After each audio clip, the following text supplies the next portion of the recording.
So just let's start. What's your definition of knowledge brokering? Okay.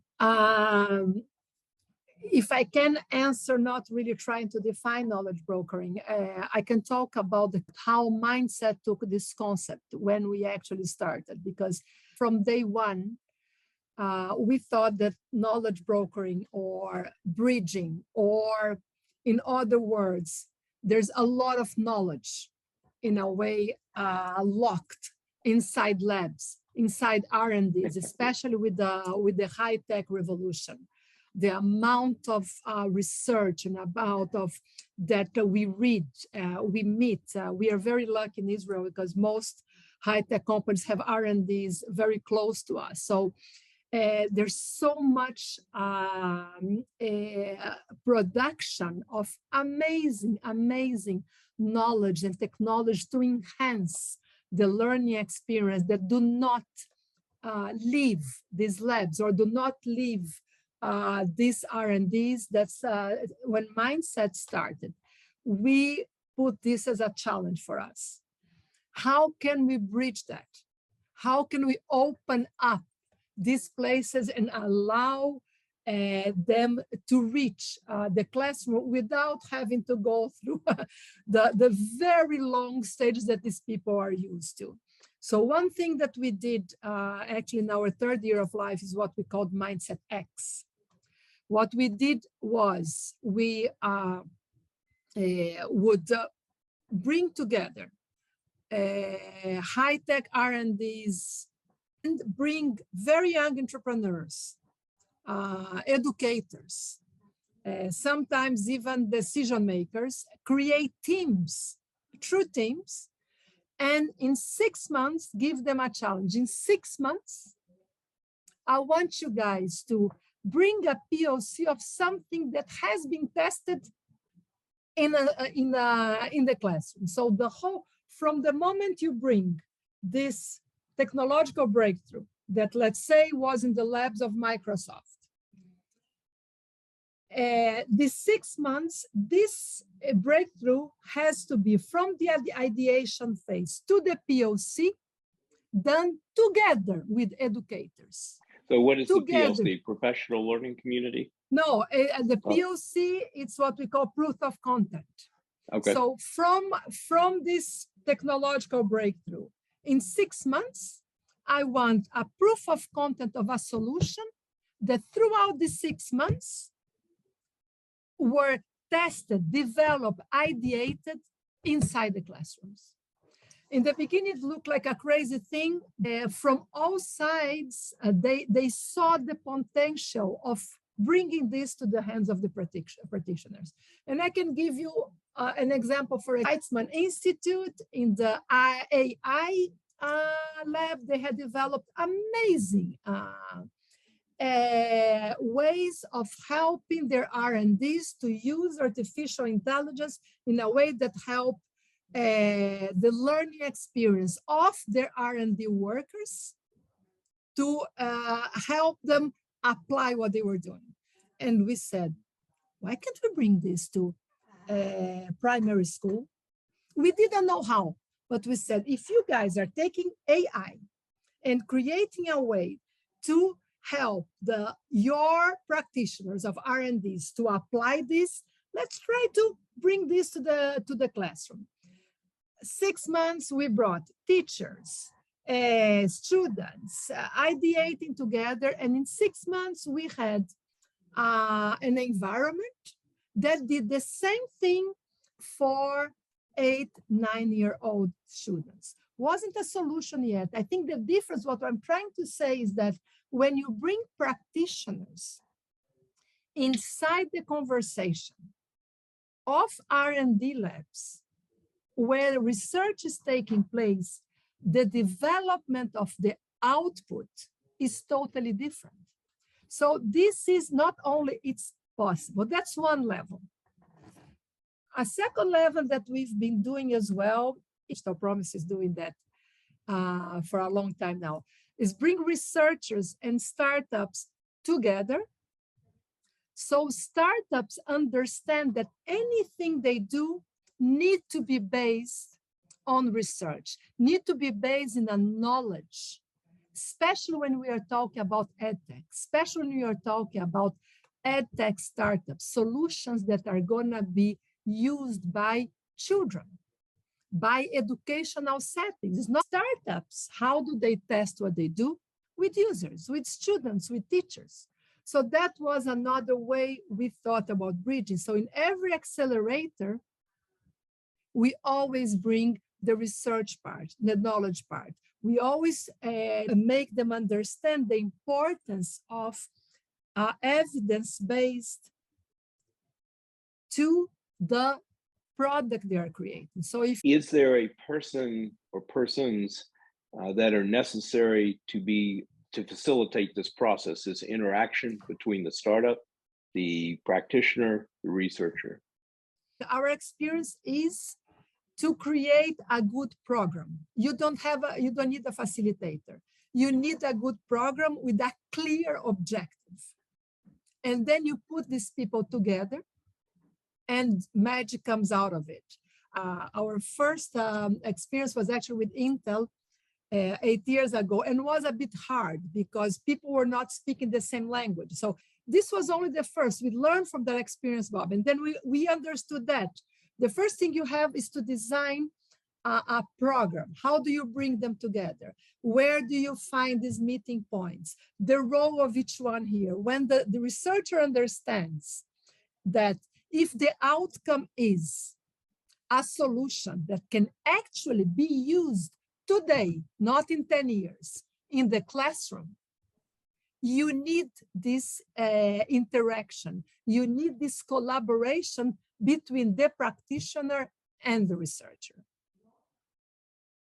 And so as soon as you give the context, things happen. The moment that you define the objective, the moment that they said, no mindset, we want to collaborate with you guys. We want to see how this knowledge can enhance the learning experience of 8, 9-year-old kids. As soon as they agreed on the objective, Bob, it's easy because then they understand the role. Why is the practitioner sitting with them every week?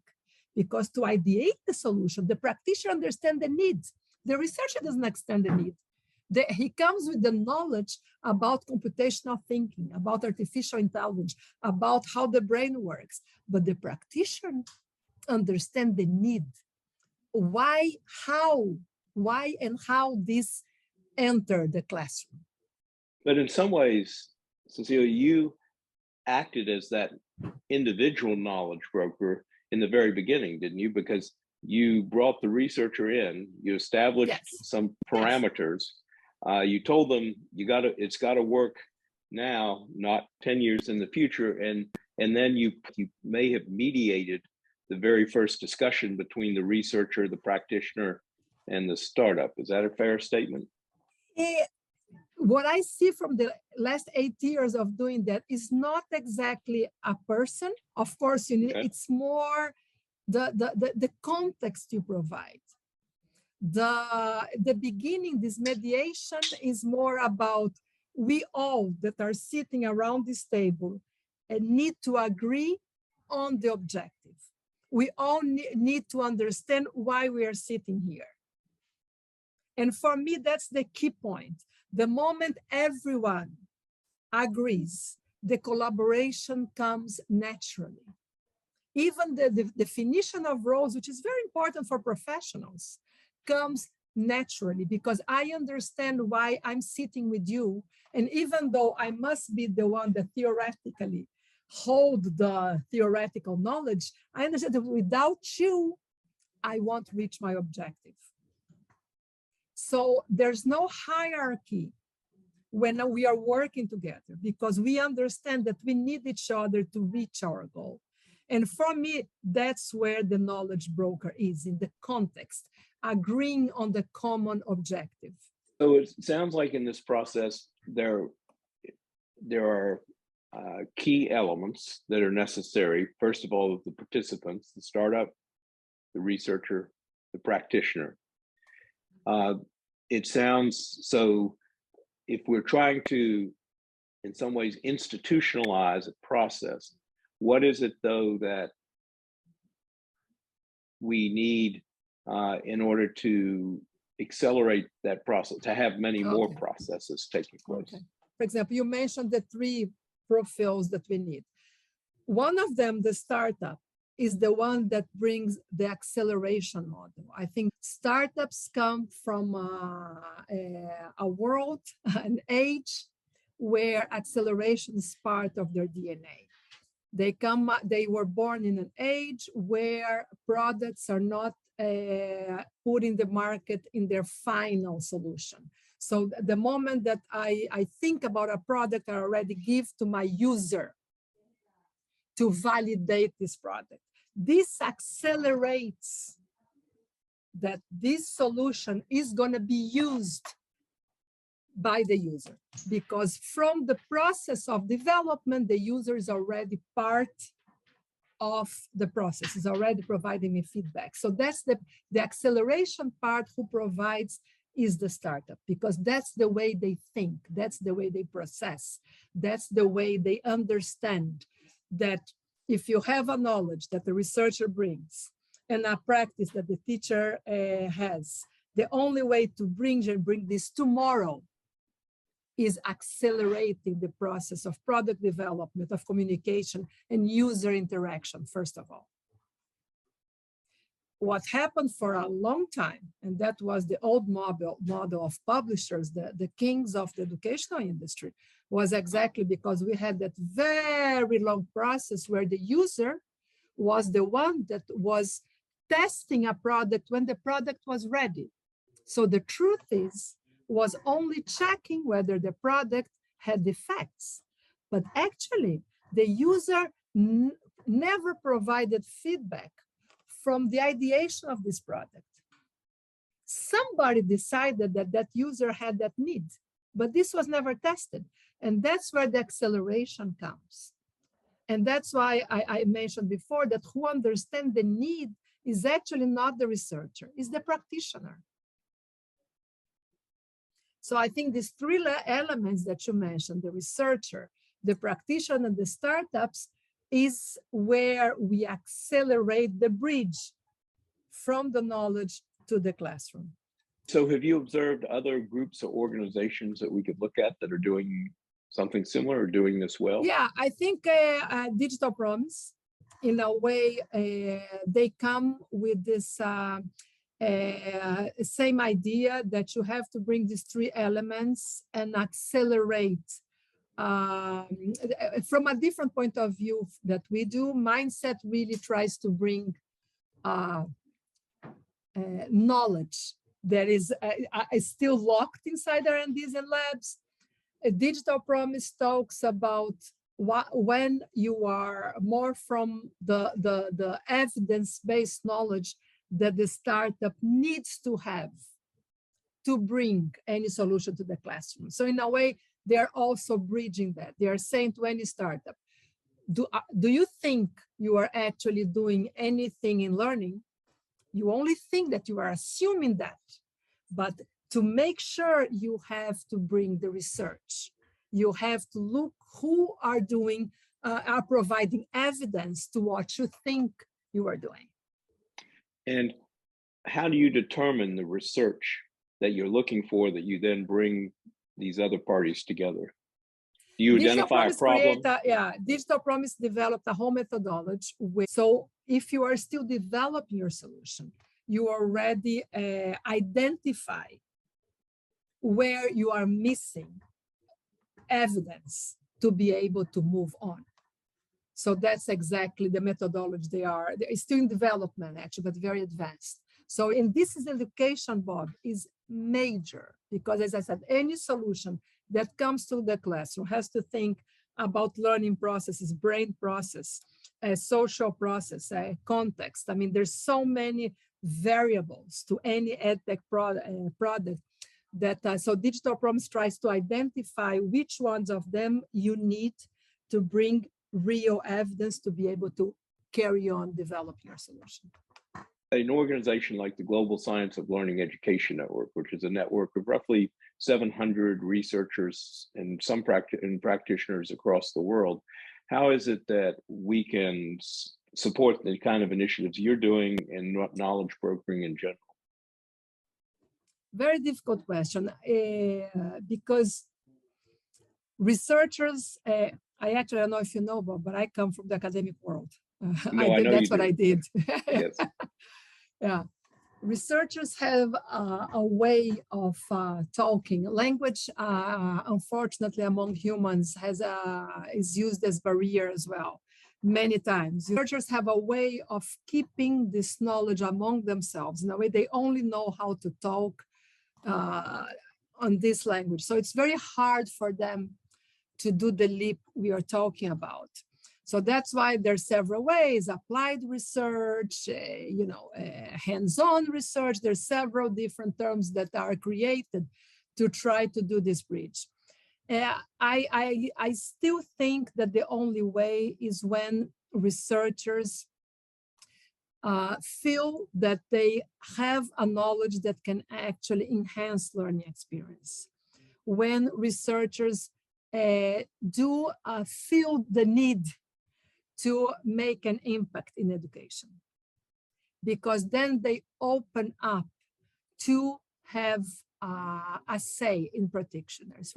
And I think that's one of the suggestions to bridge the gap of communication as well, to try to bring researchers that believe they are doing things that can make an impact, to allow them to talk and together find commonalities, find what is that they are doing this can actually help meet needs that the teachers are feeling or even that the students are feeling.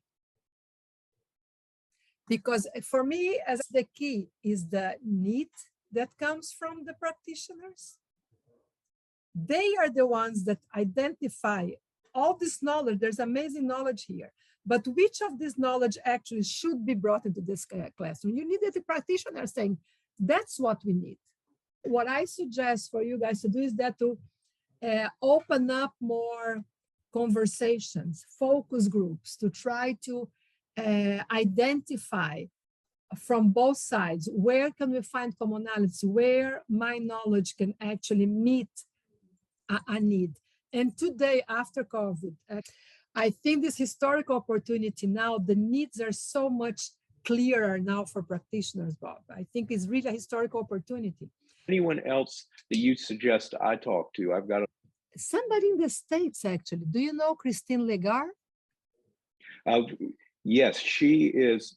Jocelyn is partner to a project she's working on with Andrea Chiba at the University of California, San Diego, called ExcelNet. And well, you all are part of that. She is amazing. She is a knowledge broker. Okay. She's definitely a knowledge broker. I mean, she feels both sides all the time. Even though she speaks as a researcher, yeah. I think she feels both sides. Well, I want to say thank you. Yeah. MindCET is an EdTech Innovation Center that tries to bring researchers, educators, learners, and startups together to accelerate the transformation of educational systems and reach an amazing learning experience for students, because we believe that the world has changed very quick, that there is a growing gap from what's happening inside the classrooms and the learning experience kids are having outside the classrooms. So we try with accelerators, with R&Ds. We have something that we call teacher early adopters. So we try to bring all these stakeholders together to have a common language and together help accelerate the transformation of educational systems. So Dr. Cecilia Waismann, thank you very, very much.